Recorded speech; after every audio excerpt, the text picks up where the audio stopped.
You ask Tiger to solve. This deals with linear equations with one unknown. The final result is r equals 12. Let's solve it step by step.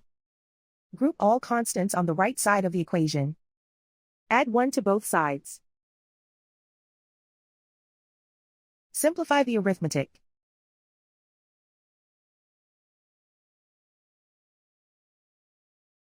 Isolate the r. Multiply both sides by 4. Group like terms. Multiply the coefficients. Simplify the fraction.